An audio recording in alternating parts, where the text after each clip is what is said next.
It's my great pleasure to introduce tonight's guest.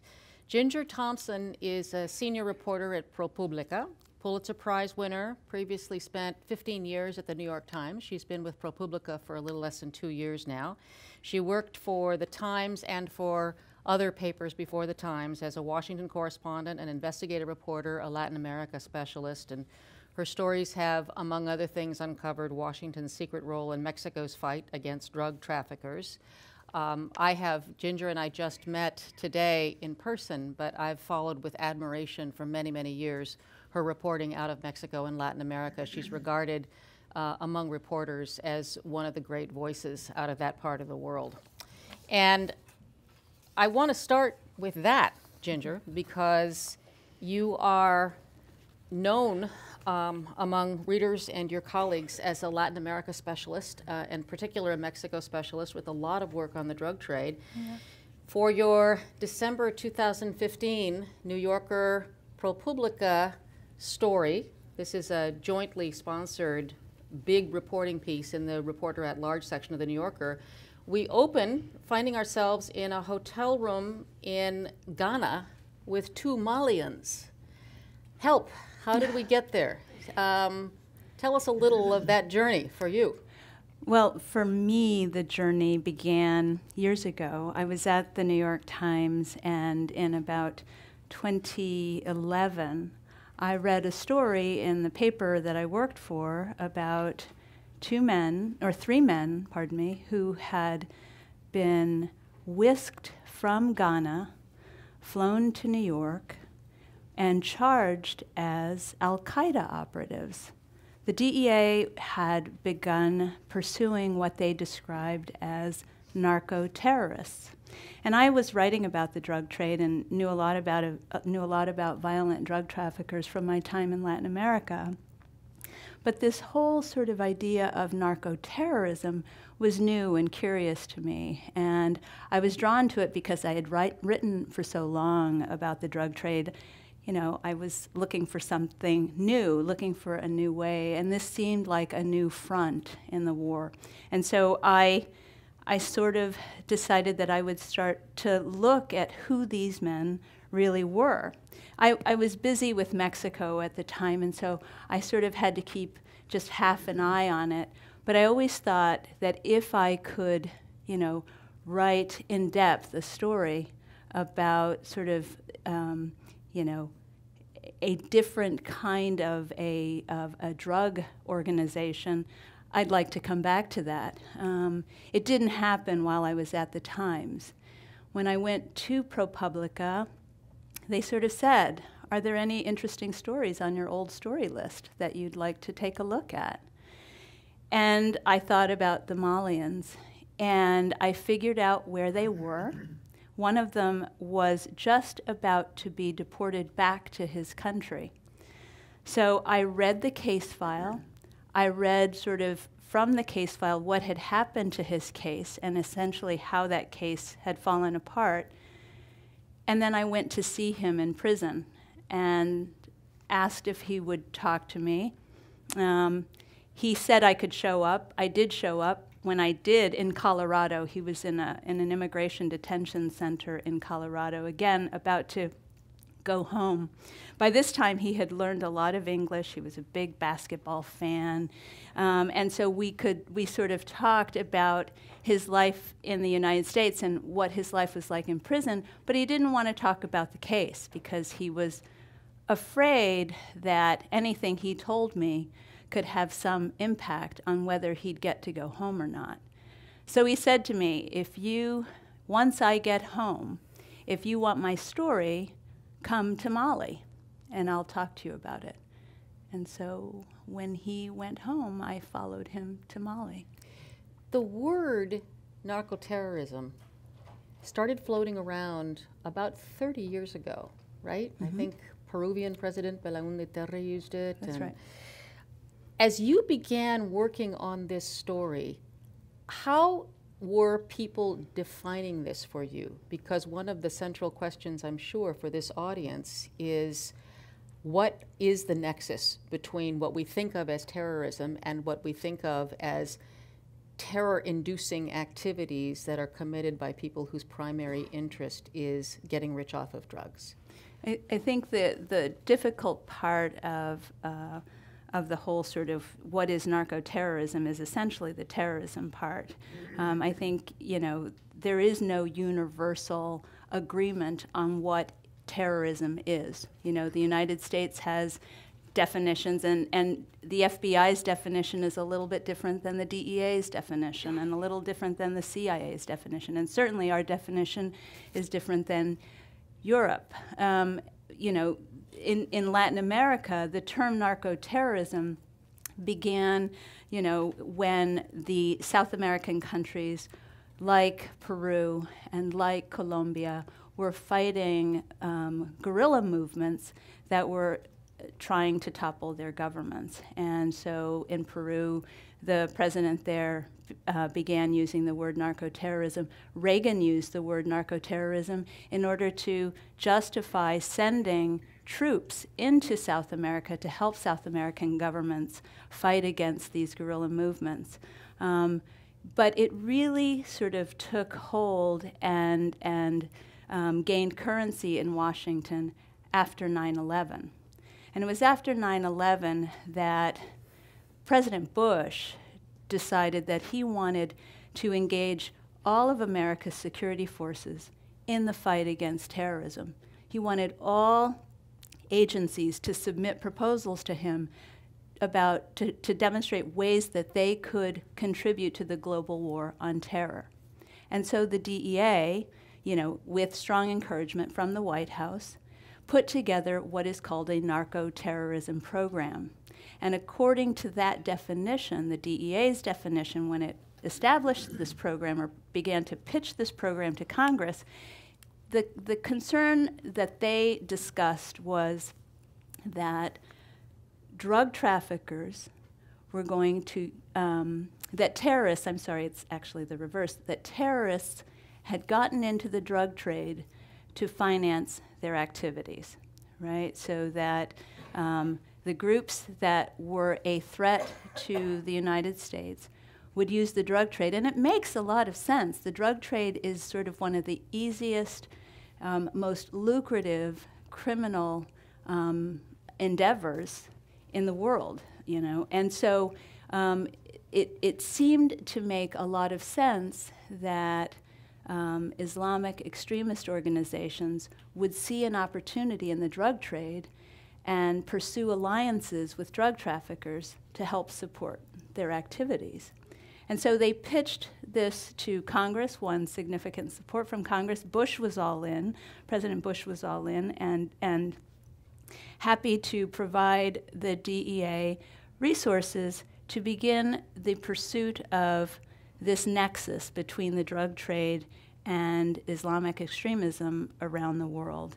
And so the DEA established what was called the Narco-Terrorism Group, and it was based in Washington, based in Virginia, pardon me, outside of Washington, and it was, you know, several agents who could parachute essentially anywhere in the world in pursuit of narco-terrorists. What was unusual about what the post-9/11 law allowed them to do? The law was written in an incredibly broad way. This was part of the Patriot Act. It was passed in 2005 when the Patriot Act was renewed, and it essentially allowed the DEA for the first time to be able to pursue drug traffickers anywhere in the world as long as they could demonstrate that the money from the drug trade or the relationship between that trafficker had some relationship to a terrorist organization. Previously, the United States could only pursue a drug trafficker if they could prove that the drugs were coming to the United States, right? So we could pursue Colombian drug traffickers because Colombia's drugs were flowing to the United States. This law allowed the United States to pursue drug traffickers anywhere, as long as they could show that the trafficker had some relationship with a terrorist organization or terrorist activities or somebody who even used to be involved in terrorism. So it was an incredibly broad, powerful law. Now, using the Mali story that you investigated as one example, what were some of the controversial aspects of this practice as people began talking with you about it?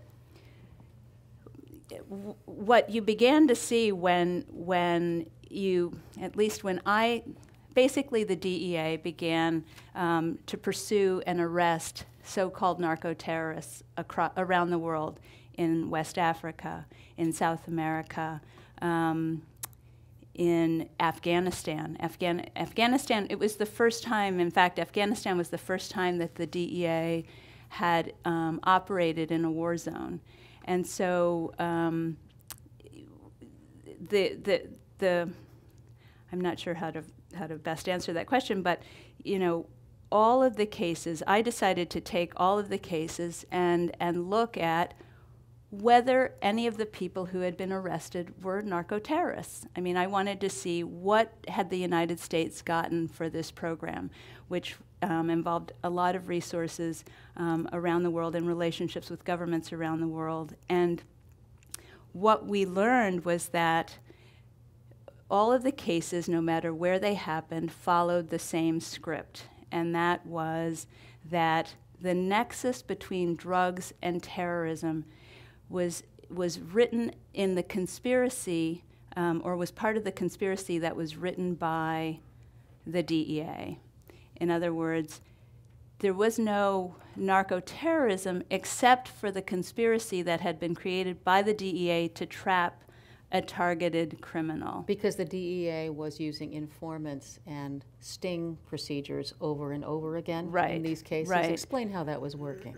So the DEA would basically ask an informant, and often the informant is a drug trafficker who has been arrested in some part of the world by the DEA and who has agreed to work with the DEA to trap other drug traffickers in order to have his sentence reduced, right? So it would use an informant and ask that informant to either play the role of a drug trafficker or a terrorist or both, and lure a target into a narco-terrorism conspiracy. So oftentimes the DEA would approach a drug trafficker using an informant who would play the role of a member of the FARC, which is a terrorist organization. The FARC being the Revolutionary Forces of Colombia. Thank you, right. in Colombia. Mm-hmm. It would, the informant would play the role of a terrorist, would approach a drug trafficker, ask the trafficker to help him move drugs through a certain country, and as long as that drug trafficker said yes, he or she could be arrested and accused of participating in a narco-terrorism conspiracy. What we found when we looked at the criminal histories of the people who were being arrested is that they had never been involved in narco-terrorism conspiracies until they had been approached by the DEA's informant. And so the only narco-terrorism was the narco-terrorism that was being set up by the DEA. Were they being extradited by their own countries? For example, how did we get the Malians here for purposes of trial? We lured the Malians to Ghana, which has a very close security relationship with the United States, is very dependent on the United States for security support, significant financial support from the United States to Ghana.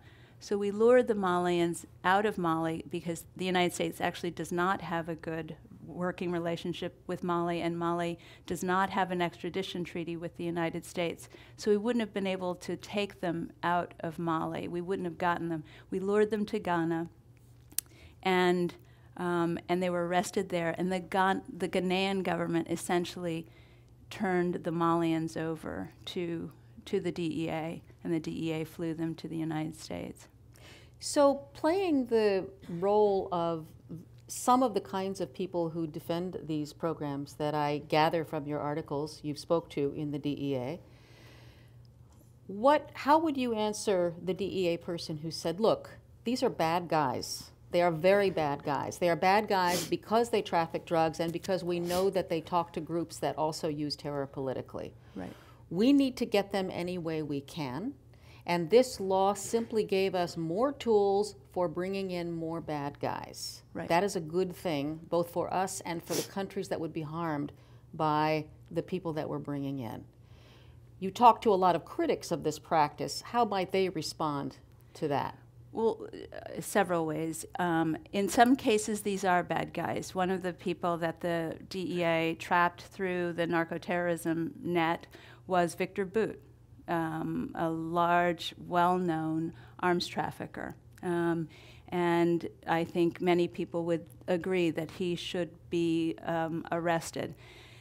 He's not a narco-terrorist, however, and so we don't pass laws so that we can get whoever we want. We pass laws, we say, because we believe there exists this threat, and if we believe that there is this threat, then those are the criminals that we should pursue using the laws that we create to fight that threat. Victor Boot is an arms trafficker, and I think he should be prosecuted and pursued as such. But a lot of these guys, a lot of the people who were arrested in the narco-terrorism program are not American criminals. They're not necessarily international criminals. And in places like Afghanistan, they're not even the worst part of the problem that exists in terms of the drug trade in Afghanistan, because it's not that the Taliban makes a large amount of money from the drug trade. They do, but the larger share of the drug trade supports the people that we call our allies in Afghanistan. And so it's unclear, in my view, that the narco-terrorism program is really serving any role in improving the, in lowering the amount of corruption, in resolving the conflict. And so and certainly the Malians who were arrested were small-time smugglers. And smuggling in northern Mali, which is where they lived, is not even considered a crime in their country. And so they would have never been arrested, even had the Malian government had the opportunity to arrest them. They would have never served a day of jail. You spent some time in your reporting looking at, if you will, the score sheet for these multiple prosecutions that so far have been recorded under this law and these DEA practices. What did you find overall, just in terms, forgetting for a moment the ethics of the procedures themselves, what did you find in terms of the results?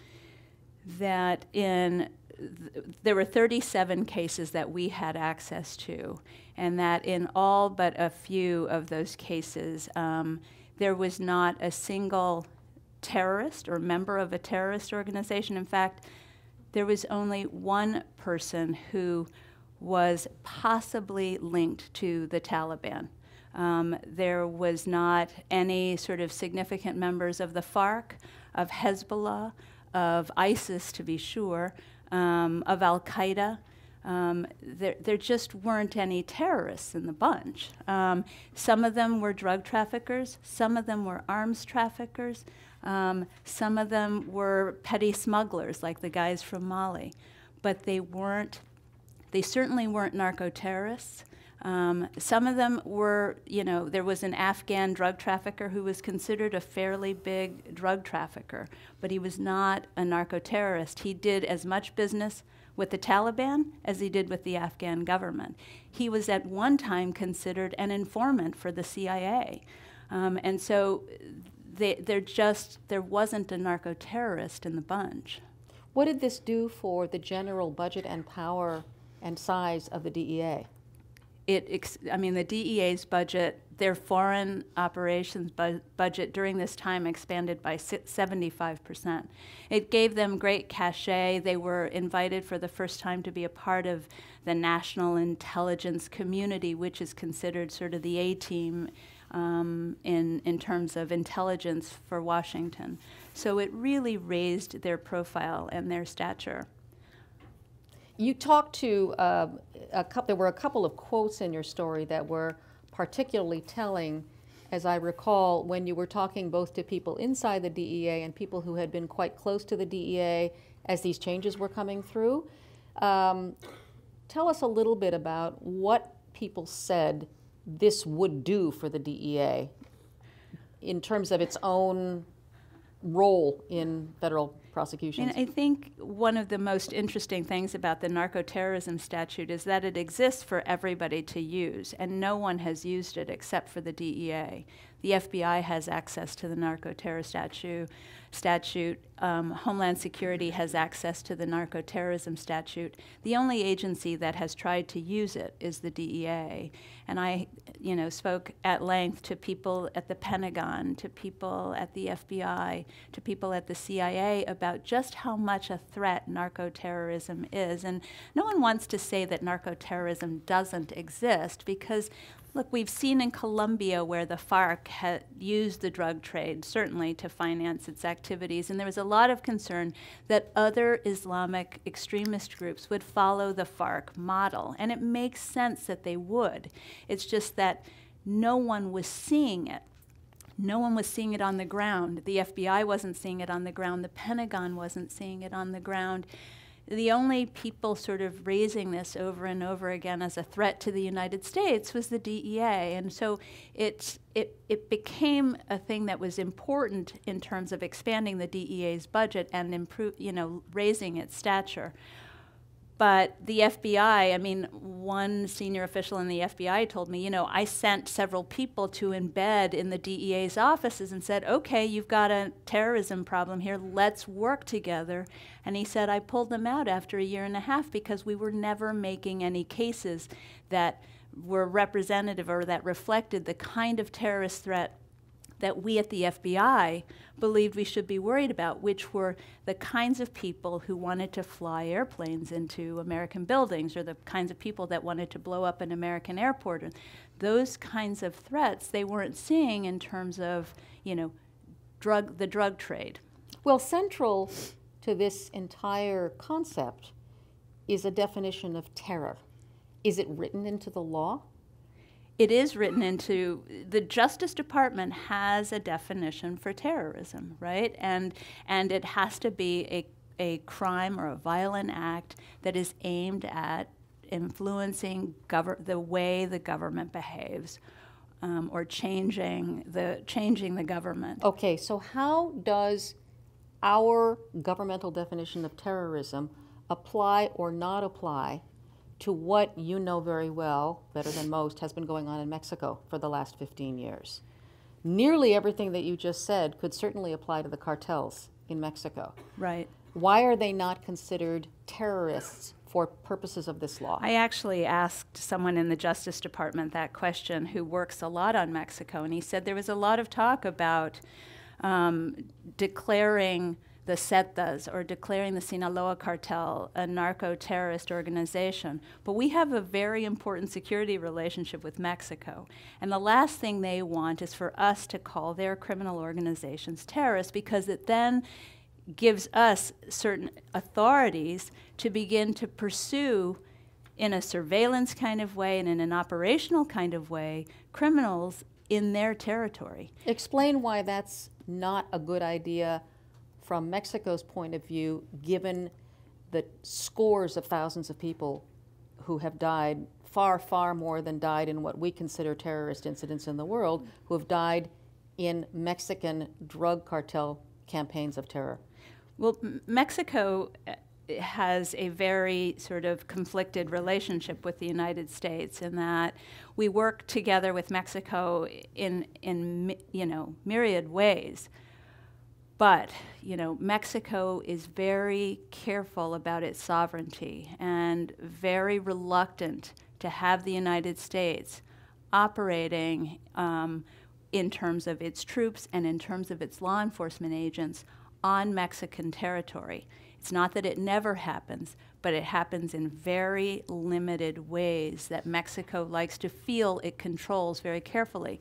And so Mexico, would it benefit by having American troops on Mexican soil? I'm not convinced of that necessarily, but I know that Mexico is not convinced of that, and Mexico has been absolutely resistant to allowing U.S. troops or U.S. law enforcement to operate openly on Mexican territory. We're going to wind up our own talking in just a couple of minutes so that we can take your own questions. Among the critics that you spoke to in your many months of reporting for this story, were there those who felt that the concept of narco-terrorism was a useful one that could be implemented better in a different way? In other words, was there anybody saying we don't like the way the DEA is approaching this and here's what we think should be done instead? No, I think, like we're seeing in Belgium now, I think one of the useful things that came out of the narco-terrorism conversation, and it happened on narco-terrorism and everything after 9/11, is that law enforcement agencies and intelligence agencies realized that they were not cooperating with one another. They were not sharing information with one another. And so therefore they weren't benefiting from their knowledge and weren't able to act in a smart way in pursuit of the terrorists that do exist and the organizations and the cells that operate in this country or abroad. And so, the narco-terrorism conversation was part of that conversation about how do we, cooperate better among ourselves. And so I think, that is a conversation that was useful and I think continues. And I think if, it's certainly true that if narco-terrorism did begin to present itself as a threat to the United States, it's a subject that people are familiar with. But again, in the cases that the DEA has made so far, again, no one has said that narco-terrorism doesn't exist, but it certainly hasn't existed in the cases that have been pursued by U.S. law enforcement or the cases that have been brought to court by U.S. security forces up to this point. Explain why one of the problems has been the DEA's reluctance or refusal to talk more about its own information. Is that part of the information sharing issue that you're speaking of? Yeah, I think that, but the DEA is not alone in sort of being reluctant to share its information. Agencies, any bureaucracy sort of exists and is funded based on its accomplishments, right? And so when the DEA shares, it runs the risk of losing an accomplishment to another agency. And so all of these agencies, the CIA, the FBI, the military, they're not unusual. They're not unlike one another in that they are all sort of, very careful about sharing because they believe that they have sources that they want to protect, they have information they want to protect, and they have accomplishments that they want to protect for their own funding. And so you mentioned that in the trials themselves, the DEA representatives have frequently said, we know more about this that would make our case a lot stronger in the public eye, but we're not going to tell you because that would reveal our investigative methods. When I asked them to demonstrate that these cases were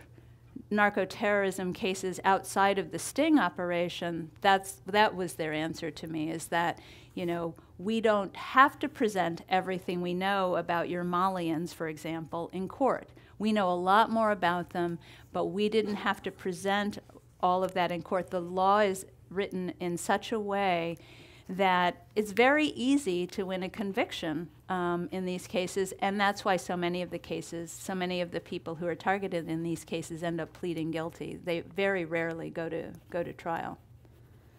So starting with some of your questions, and please feel free to continue to hold up your blue cards and we'll get them brought up here. What changes, if any, has the Obama administration made to the DEA program? That's a good question. None that I know of. And, I'm sort of looking forward from the time this story published to this new budgeting sort of period to see how much narco-terrorism is a part of the DEA's budget request to Congress. But up to this point, it has made no changes. You know, Obama in many ways has not changed a lot of how he prosecutes the war on terror. And I think those who had hoped Obama would do, you know, would sort of roll back in a more significant way some of the tools that were created after 9/11, some of the surveillance programs and things like that. And he's ended up not doing that, and that's certainly the case with the narco-terrorism program. What total budgetary figures are we talking about? Do you happen to know for this program? For the DEA's program. Mm-hmm. So The their program. whole budget it's a very small budget. The reason they have a $2 billion budget, just the DEA. But the narco-terrorism program wasn't funded primarily by the DEA. It was funded primarily by the Pentagon. It was funded some by the CIA. It was funded significantly by the State Department. So I was never able to really figure out how much this program cost. Here's another question from the audience. Afghanistan is a major supplier of heroin for the West. Who primarily benefits from the economic consequences in Afghanistan as far as terrorists go? So say that again. Who primarily benefits from the drug trade? From Afghanistan's heroin trade. We know that a lot of the heroin is ending up here and causing grievous harm in the United States. Well, as I mentioned before, you know, the DEA's sort of assertion was that the Taliban benefits most significantly from the drug trade, but it's been determined by the United Nations and European governments that the real problem are the people that we consider our allies, meaning the United States and Europe consider our allies there, the warlords and the Afghan government officials who control more territory and who actually gain a lot more money from the drug trade than the Taliban does. The Taliban's percentage of the profits is something like 4% of the entire profits of the Afghan drug trade. The lion's share goes to Afghan farmers who find that opium and poppies are the most lucrative crop, and so that's what they grow. And then the government officials who support that. And trade. do we have any information at all at present on the relationship between ISIS and any drug trade money? No. I mean, most of ISIS's money, as you all probably know, comes from oil. Right, Mm-hmm. oil cells, and from antiquities, from a lot of the regions they control. They also get a lot of money in taxes from whatever businesses are operating in the regions that they control. They make a significant amount of money collecting taxes from businesses. Kidnapping for ransom is also sort of another, but not the drug trade. Here's a question. Can you discuss the CIA's role in the world drug trades? And the questioner mentions a couple of books, Alfred McCoy's The Politics of Heroin in Southeast Asia, Cocaine Wars and the Road to 9/11, Gary Webb, and so on. There's a number of books that have made these connections that may be a little beyond the scope of what you were reporting on. Well, it's beyond the scope of this particular story, but I certainly think, you know, as a reporter who's written on the drug trade, I certainly know Gary Webb's work. I don't think that Gary's connection between the drug trade and the CIA is all there. You know, I certainly can't say that it absolutely didn't happen, but I also don't know that reporting confirmed it, at least in my mind, that there was some sort of conspiracy on the part of the the CIA, pardon me. Another questioner wants to know, you mentioned that there was one individual who could possibly have been connected back to a terrorist organization. Who was that? There was a Colombian trafficker who it is possible was linked to the FARC. Mm-hmm. And he apparently controlled a big territory, or like a lot of land in FARC territory, and allowed FARC flights to come in and out of his ranch or something, and so may have worked he was either a part of the FARC or worked closely with the FARC, and the trial never established which. Tell us a little bit about what it was like when you finally had a chance to meet the Malians back in Mali, once they had gone through the experience of being lured into criminal prosecution in the United States and serving time. Right. These are men who went back to sort of shattered lives. One of the men in this case had 2 wives before he left Mali, and he had 4 children. During the time that they were in prison here, northern Mali was actually invaded by Islamic extremists, the same Islamic extremists that they had been accused of cooperating with. And suddenly, their families were living in hiding. One of this man's wives had to flee Mali and never came back. She left her children with his mother. And the mother was sort of left on her own to kind of fend for herself and these children, and basically survived on the kindness of her neighbors. She would basically beg for food, and they helped her. The other wife became very sick and lived for exactly 6 weeks after he returned, and then she died.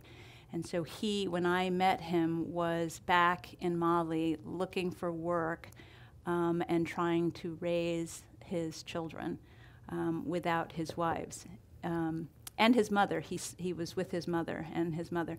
And the other, the guy who ended up being the main character in the story, was back in northern Mali, also with a wife who was very angry and not sure how much she trusted him, was unsure that the United States would make such a big deal about a guy like him if some of what they said wasn't true. So he was sort of struggling to try to explain to her how this happened, that he basically, had gotten into a criminal situation that was way over his head. And he had children who he didn't know. Just to remind people, just to recap, because U.S. engaged people posing as terrorist leaders had asked these folks to arrange drug. Well, they asked these folks to arrange the transport of drugs, offering them more money than men like these thought they'd ever see in their lifetime, right? These were men who, grew up in houses without modern conveniences at all. They had no education. They didn't really read or write. They didn't speak. Their native language was Songhai. They only spoke a little French. These were men who ran into a couple of guys who offered to make them rich beyond their wildest dreams. And essentially they said yes. And they were whisked away from West Africa and suddenly land in New York within walking distance of Ground Zero. And they're charged as Al-Qaeda operatives. And they're terrified of Al-Qaeda because Al-Qaeda actually lives and, sort of operates in their part of the world. But, he comes home to his wife and she thinks, well, you must have done something really bad for the United States to come down on us. We're nobody, right? And why would the United States do this if it wasn't true? Now, when you talked to the DEA and their representatives about this, those who were defending the DEA's role in this, surely someone said to you, oh, come on, Ginger, stop being so naive. Of course they're going to portray themselves as young country boys with no real understanding of what was going on. You don't get it. These really were big deal traffickers. They really were involved with Al-Qaeda. And if you only knew what we know, you'd see that we're doing a good thing for Mali and for the U.S. and for the world. You must have gotten versions of that. Well, I think that, it isn't really sort of what I think. It's what the judge in this case thought. Tell us about that. I thought was very convincing. The judge in this case and in most of these narco-terrorism cases scolded the DEA and said, these guys, particularly in the Malian case, had no interest in harming the United States, had no interest in terrorism. You know, these guys weren't even involved in the drug trade until you guys set them up. And there was no evidence. And so I may not have seen all the evidence, but the judge did. And she did not believe, and in this case, in the Malian's case, it was a man, did not believe that these guys had anything to do at all with the crimes to which they were accused. There was no al-Qaeda connection. In fact, you know, the judge took off the al-Qaeda charge in this case because she didn't want these guys going to jail as al-Qaeda operatives because they'd be treated differently when they were in prison. And the sentences they got, if these guys were al-Qaeda operatives, none of them would have gotten 4 years in prison or less, right? So the judges, like I said, in this case and in many of the other cases, you know, gave these targets these defendants very light sentences because they found that they were not involved in drugs, or they certainly weren't involved in terrorism until the DEA introduced this idea to them. But they were sentenced. They were light sentences, well, but they were sentenced nonetheless. They pleaded guilty, right? Juries did not find them guilty of these crimes. What happened in the case of the Malians is they were going to trial. The guy who I was writing about wanted to go to trial because he was a very interesting man. He had never learned to read and write, and he comes to this country and he's angry that this would happen to him. He's angry that he could try to fool his way into some silly drug deal in a hotel room in Ghana, and he ends up here in the United States accused as a terrorist. And so he wanted to fight this charge because he felt that that this was wrong.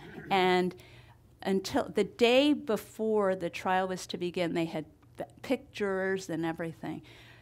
The prosecution tells the judge that they want to introduce one more piece of evidence. So it's a last-minute play. They describe that the murder of an American missionary in West Africa who had been killed by al-Qaeda in the Islamic Maghreb. And they wanted to tell the jury about the killing of this missionary. And the defense says, what does that killing have to do with my guys? And the prosecution says, we want the jury to understand that al-Qaeda in the Islamic Maghreb is a real threat to the United States. And that's why we're over there chasing guys like these. And she said, the judge said, and the defense said, no, but what does this killing have to do with these guys? Were these guys either aware of, involved with, do they have anything to do with it?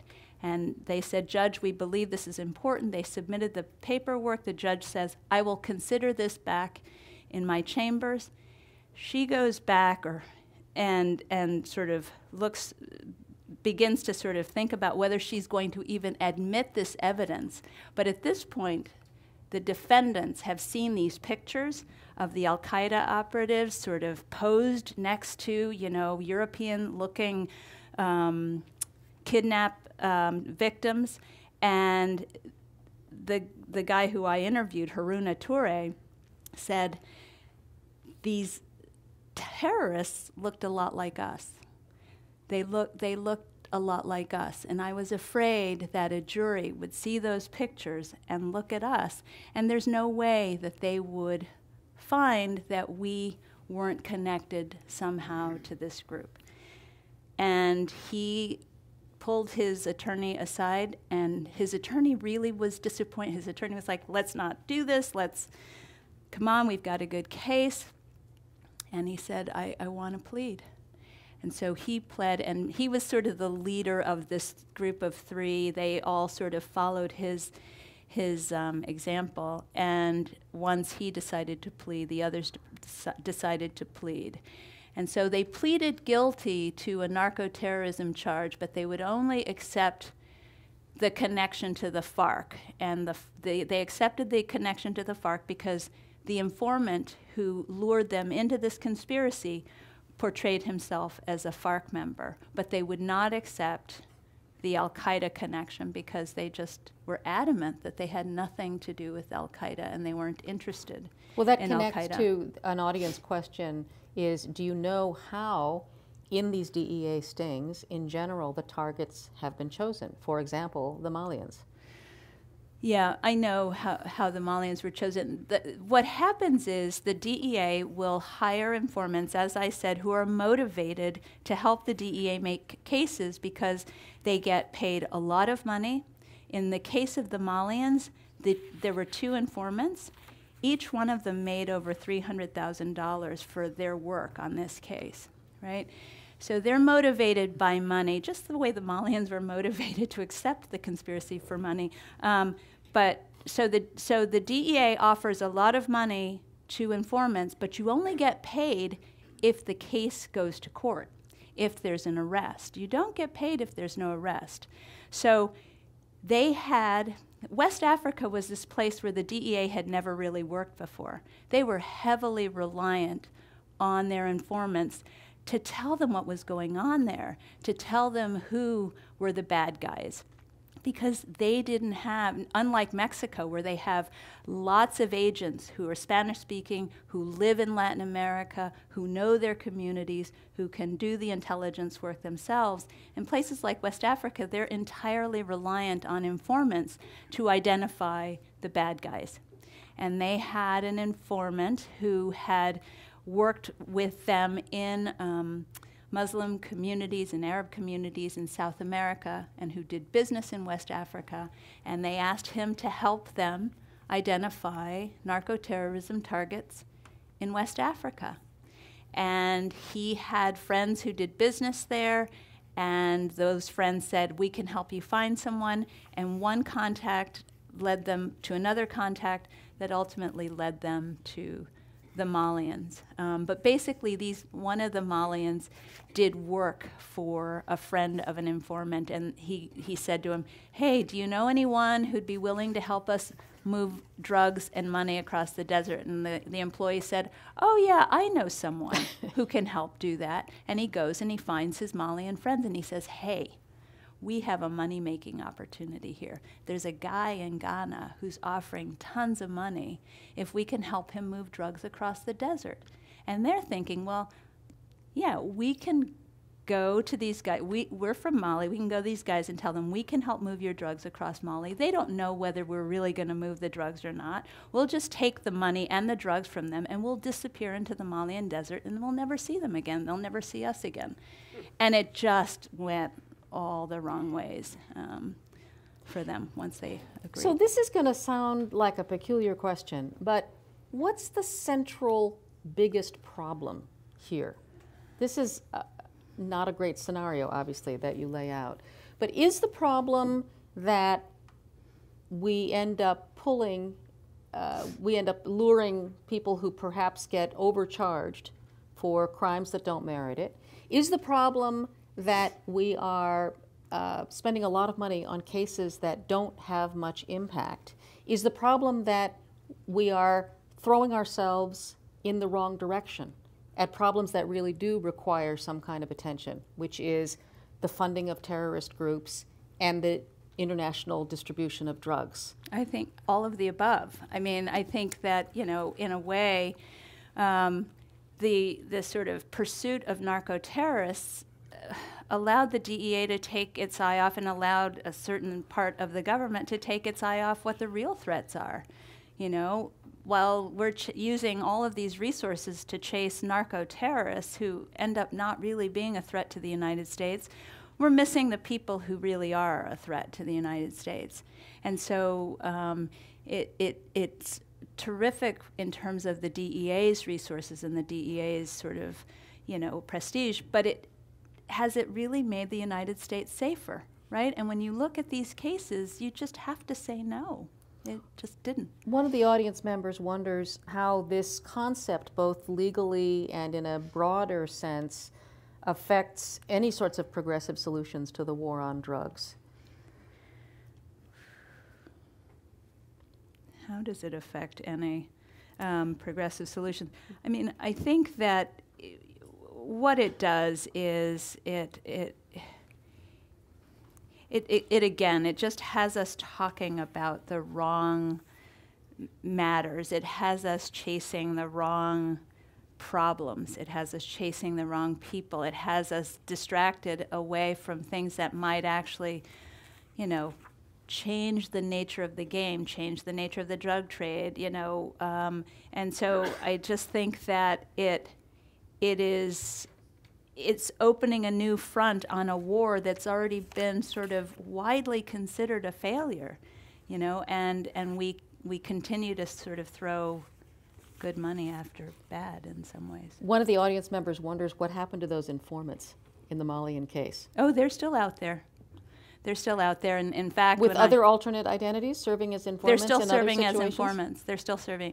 One of them is, I know a lot about who these guys are. We're not, the DEA asked, and we agreed not to say too much about who they are. But I know, and the reason they asked us not to talk too much about who these guys are is because they're still out there working as informants for the agency. A question has come in that's way too broad, I know, for the short time we have left, and also for your job as a reporter, which is, what is your solution to the narco trade in Mexico? Let me rephrase that. Let me rephrase that just a little bit and ask, of the people you've had a chance to talk to in reporting this and previous stories on U.S. government interventions in the big drug trade and its involvement with terrorism, are there alternative ways that you've heard people talk about that strike you as more productive, more bang for the buck? Are there criticisms, are there suggestions that have come incorporated in those criticisms that seem to you to make particular sense, given what you know? I think that, the conversation about how to go after demand as much as we go after supply is certainly a subject I think that is finally beginning to take hold, both in this country and certainly in Latin America, where governments are sort of saying, if so many kinds of drugs are being considered for decriminalization in the United States, do we want to continue fighting their movement across Latin America? I think that any programs that we can use to strengthen rule of law in Mexico or all of Latin America, programs that really sort of begin to help these countries fight crime and prosecute drug traffickers are useful. But I don't think it's rocket science, but it's hard because the problems are so deeply entrenched. But I don't think it's hard because we don't know where the problems are and how deep they are. But it's sort of the commitment on all sides of all the borders to really sort of attack the failed institutions in Latin America. Was the response to your article particularly strong from within the DEA or within any of the other government agencies?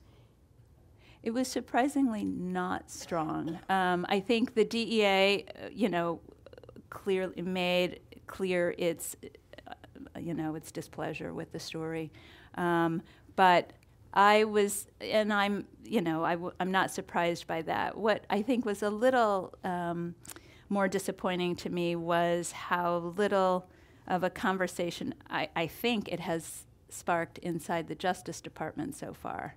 And I'm not saying that it can't happen or that it won't happen, but it certainly hasn't happened as quickly as I had hoped it might. Have you gotten any sense from any of the political campaigns that narco-terrorism and the pursuit of this kind of approach might be an issue from either side? I think that it's really hard, particularly when we still see attacks like the one we just saw in Belgium, for authorities to take away a tool that's available to them, right? Once a government has a tool, a pretty broad, a pretty powerful tool. I find it hard to believe that they will sort of do anything that would, remove that tool from their toolbox.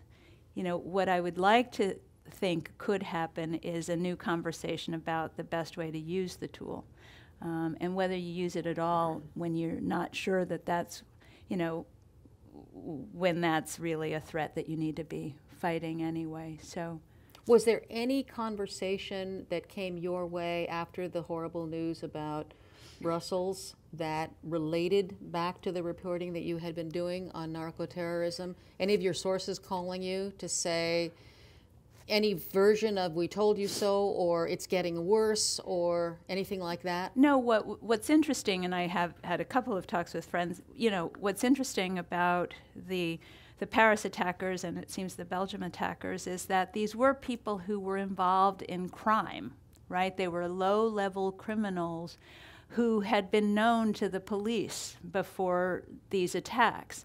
And so there is thinking that that some of them may have been small-time dope dealers, and does that equal narco-terrorism? And,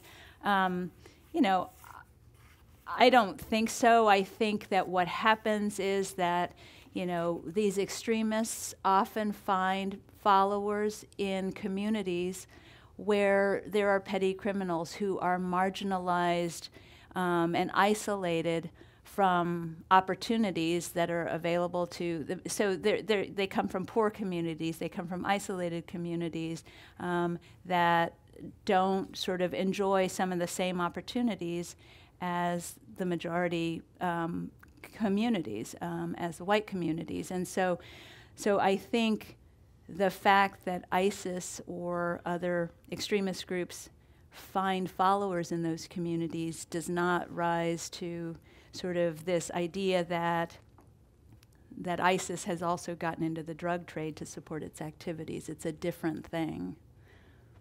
Are you able to give us any hint of what comes next in this sequence of reporting? You've done, for those of you who've not had a chance to do so, I recommend not only looking at Ginger's December 2017 New Yorker ProPublica story, which appears both in the New Yorker for those of you who might have subscriptions or subscriptions online, and on the ProPublica site, which is available to anyone who clicks on propublica.org.